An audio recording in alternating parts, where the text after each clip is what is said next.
दोस्तों, पुराने ज़माने में अक्सर क्या होता था, जब एक इंसान को अपना गांव छोड़ के कोई भी ज़रूरी चीज़ चाहिए होती थी या कोई भी धंधा पानी करना होता था, तो अपना गांव छोड़ के लोग शहर की तरफ जाते थे। अब क्या है, पहले ज़माने में रोड्स, इंफ्रास्ट्रक्चर ये सब तो अच्छे से होता नहीं था, तो अक्सर लोगों को बड़े बड़े जंगल, बड़े बड़े खेत, ये सब जगह पार करके अपनी मंजिल की तरफ जाना होता था।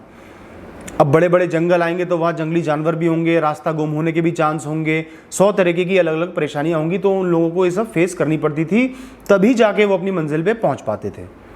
ऐसे ही एक व्यक्ति एक बार अपने गांव से निकल गया शहर जाने के लिए। शहर थोड़ी नई जगह पे था, रास्ते में पड़ गया एक बहुत बड़ा जंगल। जंगल में चलता रहा, डायरेक्शन का उसको ज्ञान था और भी चीज़ों का काफ़ी ज्ञान था, लेकिन फिर भी चलते चलते जंगल इतना बड़ा था उसको पता नहीं चला और शाम हो गई। अब शाम की क्या खराब बात है कि जंगल में अक्सर जो मांसाहारी, जो खतरनाक जानवर होते हैं वो रात के टाइम एक्टिव हो जाते हैं।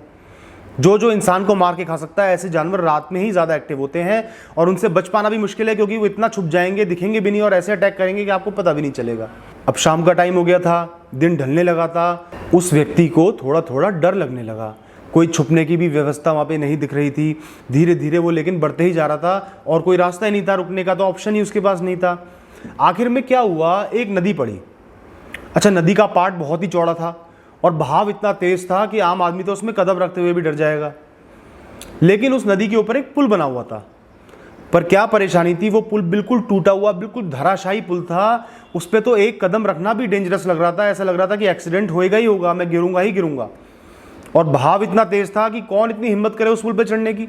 वो इंसान वहीं खड़ा हो गया, मजबूर हो गया, क्या करूं, रात वैसे हो रही है, पुल क्रॉस नहीं हो पाएगा, नदी का बहाव इतना तेज है, क्या करूं, कहाँ रास्ता ढूंढूं। भगवान को याद करने लगा।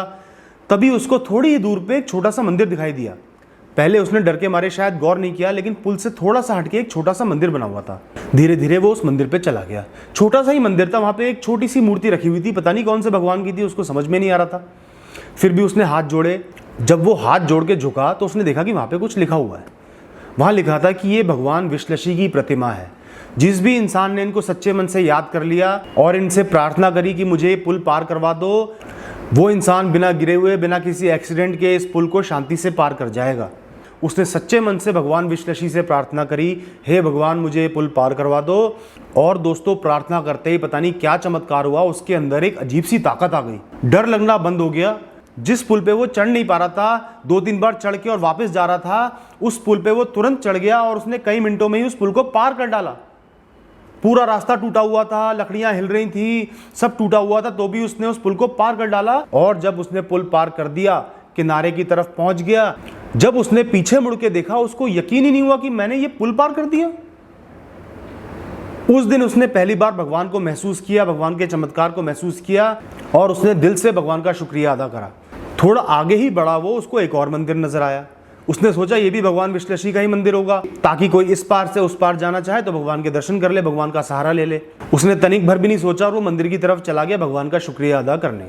जब वो मंदिर पे पहुंचा तो वहां पे वैसी ही मूर्ति बनी हुई थी और वही संदेश लिखा हुआ था। उसने हाथ जोड़े और मुड़ के आगे चलने लगा। तब भी एक बूढ़ा व्यक्ति वहां उसको खड़ा मिला। थोड़ा सा अचंभित सा हो गया, वो एक बूढ़ा व्यक्ति इन जंगलों में कहाँ खड़ा हुआ है। बूढ़े व्यक्ति ने उसको रोका और पूछा, क्यों भाई, कहाँ जा रहे हो? उसने जवाब दिया कि बाबा, मैं तो शहर की तरफ जा रहा था, इस पुल के कारण फंसा हुआ था, समझ में नहीं आ रहा था कैसे पार करूं, और भगवान विश्लेषी ने मेरी बहुत रक्षा करी और मैं ये पुल पार कर गया। अब मैं कहीं ना कहीं सेफ जगह पे, कहीं ना कहीं सही जगह पे पहुंच ही जाऊंगा रात होने से पहले। इस बात को सुनते ही वो बुढ़ा बहुत जोर जोर से हंसा। आदमी अचंभित रह गया, ये बूढ़ा आदमी मेरी परेशानी पे क्यों हंस रहा है। उसने थोड़े से गुस्से में पूछा कि बाबा क्या बात हो गई, आप मुझ पे ऐसा क्यों हंस रहे हो। बूढ़े आदमी ने जवाब देते हुए कहा कि भाई, ये विश्लेषी नाम के कोई भी भगवान इस दुनिया में नहीं है, इनकी रचना स्वयं मैंने की है, लोगों की मदद करने के लिए।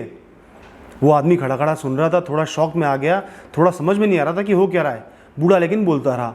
उसने कहा कि भाई, मैं कई सालों से इस जगह पे अकेला रहता हूँ, मेरी छोटी सी ही पास में कुटिया है, कुछ एक जानवर हैं, उनको चरा लेता हूँ, उनका दूध निकाल लेता हूँ, इस तरीके से मेरा गुजर बसर हो जाता है। लेकिन अक्सर मैं देखता था कि कोई परेशान व्यक्ति या तो इस तरफ खड़ा होता था पुल के, या उस तरफ खड़ा होता था और अपना रास्ता नहीं ढूंढ पाता था, और अक्सर शाम हो जाती थी और बहुत ज़्यादा परेशानियों का सामना करना पड़ता था। ये देख देख के कुछ दिनों में मेरे दिमाग में एक आइडिया आया, एक तरीका आया। मैंने दोनों तरफ एक छोटा सा मंदिर बना दिया और उस पर ये संदेश जो तुमने पढ़ा है वो लिख दिया। ये जो विश्वास नाम की चीज होती है ना, इसमें इतनी ताकत होती है, इतनी शक्ति होती है कि व्यक्ति बड़ी से बड़ी समस्या का सामना कर जाता है, बड़ी से बड़ी परेशानी को हल कर लेता है और अपना रास्ता पा ही लेता है। बस उसके अंदर विश्वास होना चाहिए, श्रद्धा होनी चाहिए, उसको पता होना चाहिए कि कोई मेरे साथ खड़ा है, मेरा भगवान मेरी रक्षा करेगा, मेरी मदद करेगा। और जैसे आज तुमने ये पुल पार कर लिया, वैसे ही अक्सर लोग इस पुल को जब से ये मंदिर बनाए पार कर जाते हैं। मैं तुम्हारा मजाक उड़ाने के लिए नहीं हंसा था, मैं इसलिए हंसा था क्योंकि मेरे इस छोटे से छल से तुम्हारी मदद हो गई। वो आदमी अपना सर खुजलाने लगा, उसको कुछ समझ में नहीं आ रहा था कि ये हुआ क्या। उसको तो महसूस हुआ था कि भगवान उसके साथ खड़े हैं, उसकी मदद कर रहे हैं, वरना वो ये पुल पार ही नहीं कर सकता था, 4 कदम नहीं चल सकता था इस पुल पे, लेकिन पार कर गया। और अब ये बूढ़े आदमी कह रहे हैं कि वो भगवान है ही नहीं। खैर जो भी है, वो आदमी अपनी मंजिल की तरफ आगे बढ़ गया, बूढ़ा आदमी खुश होकर अपना कुटिया की तरफ चला गया। तो दोस्तों, इस कहानी से हमें यही समझ में आता है, सबसे बड़ा भगवान बाहर या किसी मूर्ति में या कहीं और नहीं है, वो आपके अंदर है। अगर आपने अपने अंदर की ज्योत को जगा लिया, श्रद्धा को जगा लिया, विश्वास को जगा लिया, तो आपको किसी भी चीज की जरूरत नहीं है। बड़े से बड़ी मुश्किल आप आसानी से पार कर जाओगे। बड़े से बड़ी रिस्पॉन्सिबिलिटी होगी, गोल्स होंगे, बहुत कठिनाई होगी, मिजरीज होंगी, आप उन सबको पार कर जाओगे अगर आपके अंदर विश्वास है, आपको अपने भगवान पे विश्वास है, आपको पता है कि आपके साथ कोई खड़ा हुआ है, आपकी मदद हो जाएगी, तो आप जीवन में आगे बढ़ जाओगे। इसलिए दोस्तों, मैं हमेशा कहता हूं अपने अंदर की जो होप है उसको अलाइव रखें। चाहे आप किसी भगवान पे भरोसा कर लो, जिस भी भगवान पे आप विश्वास करते हो, अपनी समस्या उन भगवान से कह देना, उनसे कह देना आपने जो करना है कर लो, मेरी मदद करनी है कर दो, हल निकालना है तो निकाल दो, लेकिन मैं आप पे सब कुछ छोड़ के जा रहा हूं। उसके बाद आप यकीन करना कि भगवान आपके पीछे खड़े हैं। अगर आप ये सब बोला है तो भगवान आपके अंदर ही पैदा हो जाएंगे। मैं ये नहीं कहूंगा कि वो असली में है या नहीं है, लेकिन आपके अंदर इतनी ताकत आ जाएगी, इतनी क्षमता आ जाएगी, आप बड़ी सी बड़ी मुश्किल का हल निकाल लोगे। दोस्त, हमेशा अपने अंदर के विश्वास को जगाए रखें। भगवान आपके अंदर ही बसता है। उस भगवान को जीवित करना, उस भगवान को एनलाइटन करना, उस भगवान को अस्तित्व में लाना, वो आपके ऊपर है।